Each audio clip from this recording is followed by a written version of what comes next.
Migrantes, así se llama nuestro tercer eje temático. En este eje vamos a hablar de las personas venezolanas que estuvieron antes de la pandemia y han estado en nuestro país, de la movilidad humana, de la situación de estos migrantes del vecino país. Y está con nosotros también el vicedefensor del pueblo, Jorge Enrique Calero Chacón. Vicedefensor, primero lo saludo, ¿cómo está?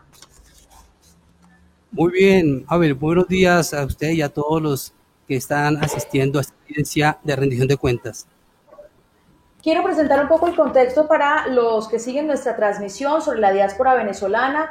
Es cada vez mayor, estamos hablando de casi 5 millones de individuos, de familias, de niños que han salido de Venezuela hacia diversos países de la región y del mundo. Lo que nos indica Migración Colombia es que Colombia es un territorio donde ha arribado un gran número de migrantes y personas que básicamente buscan protección internacional, ya sea por vocación de tránsito, por permanencia. Estamos hablando de 1.700.000 personas aproximadamente.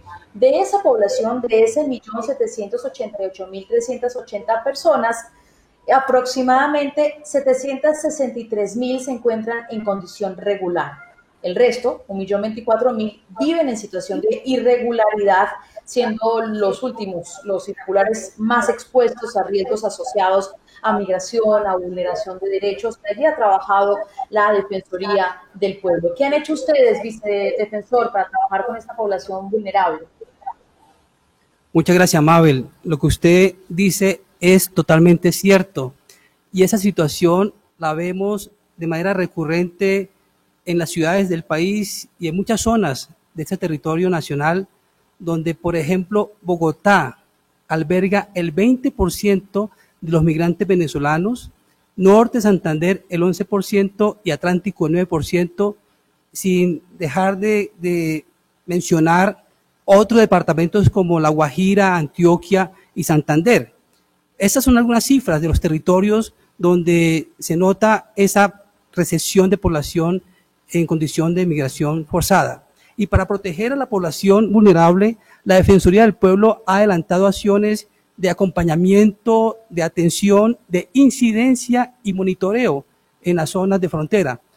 En materia de acompañamiento y atención, atendimos 32.600 migrantes y solicitantes de asilo y de refugio para la garantía de sus derechos. En materia de incidencia, logramos realizar gestiones ante las autoridades colombianas para el acceso de estas personas a los derechos de la salud, de la educación y el trabajo, que siempre se presentan barreras de acceso y unas grandes dificultades en materia de protección.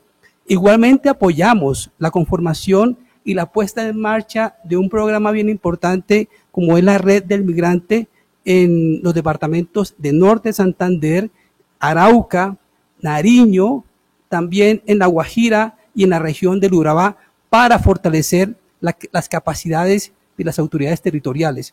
Y en materia de monitoreo, realizamos de manera permanente monitoreo en la zona de frontera con Venezuela, Ecuador y Panamá, donde el señor defensor del pueblo estuvo en varias oportunidades. En esos lugares, el defensor en algunas ocasiones hizo incidencia para lograr que se abrieran corredores humanitarios y así permitir la atención a personas enfermas y a personas en situaciones críticas. Vicedefensor, hablemos de eso, puntualicemos sobre las zonas de frontera porque supongo que son las zonas más complejas, más críticas. ¿Qué encontraron ustedes allí? ¿Qué acciones puntuales pudieron trabajar en ese sector? Sí, Mabel, en el acompañamiento que hacen los defensores regionales, los defensores comunitarios de frontera, los funcionarios del nivel nacional, allí se identificó serias problemáticas que padecen los migrantes. Uno, explotación laboral. También encontramos trata de personas, explotación sexual con fines comerciales, violencia basada en género, manifestaciones de xenofobias. Y también encontramos en fronteras que tienen problemas de conflicto armado, riesgos de reclutamiento forzado de niños, niñas y adolescentes. Y se identificaron también unas debilidades en materia de respuesta por parte de las instituciones debido a la baja capacidad institucional y presupuestal para atender el problema migratorio. Se visitaron 3 departamentos fronterizos, Arauca, Norte, Santander y La Guajira, entre otros, pero quiero hacer referencia a estos departamentos fronterizos con Venezuela, donde en el año 2018 y 2019 se realizaron visitas periódicas. Y allí, ¿qué se logró hacer? Como usted pregunta, Mabel.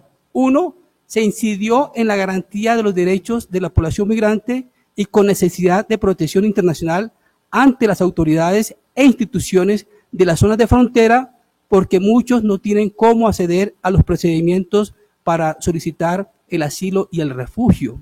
Asimismo, se desarrollaron esfuerzos de articulación con las autoridades en materia de movilidad humana para mejorar la atención integral a la población migrante, tanto del vecino país como de los connacionales que han retornado a ese territorio. Y en La Guajira, particularmente, se logró hacer un ejercicio bien importante de formular recomendaciones a las autoridades competentes a efecto de que la atención a la población migrante se tenga el enfoque étnico, se tenga en cuenta el enfoque étnico para que estas poblaciones reciban todo el apoyo del Estado. Y por último, se elaboraron 3 informes defensoriales para identificar la situación problemática de la población en frontera.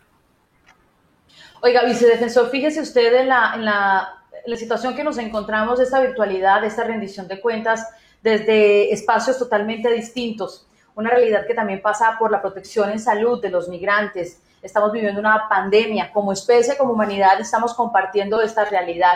¿Cuáles son los retos que tiene la Defensoría del Pueblo con la población migrante en medio de esta coyuntura? Bueno, Mabel, sí, la Defensoría del Pueblo entiende ese escenario tan complejo de la pandemia y que para la población migrante genera una grave situación de vulnerabilidad. ¿Y por qué? Porque la mayoría de ellos, todos sabemos, son personas que subsisten del comercio informal, son personas que viven del rebusque y del día a día. Muchas de estas personas no tienen un alojamiento y tristemente durante la pandemia se conocieron casos de desalojos por parte de algunas personas, a pesar que había unas garantías a partir de decisiones del gobierno. Y hay personas que habitan en la calle y que son altamente vulnerables a contraer el COVID-19. ¿Y cuáles son los retos? ¿Cuáles son los retos para desarrollar la acción defensorial en atención a la población migrante y cómo hacer para que también las instituciones asuman ese deber de protección? Por un lado, la Defensoría debe promover en las instituciones la aplicación del enfoque diferencial en el tratamiento del flujo migratorio. 2. Que las entidades territoriales elaboren planes de contingencia para disponer de sitios de aislamiento, de albergues y de ayuda humanitaria para la población migrante. 3. Fortalecer los mecanismos de atención a la población migrante y con necesidades de protección internacional. 4. Impulsar la creación de un programa del gobierno para la prevención y protección de los migrantes contra la xenofobia, contra los delitos de odio y también contra la trata de personas. Y por último, incidir en el diseño e implementación de una política pública migratoria con enfoque de derechos humanos para la población migrante y solicitantes de asilo y de refugio. Es decir, Mabel, que los retos son grandes y falta mucho por hacer para atender esta problemática migratoria en el país.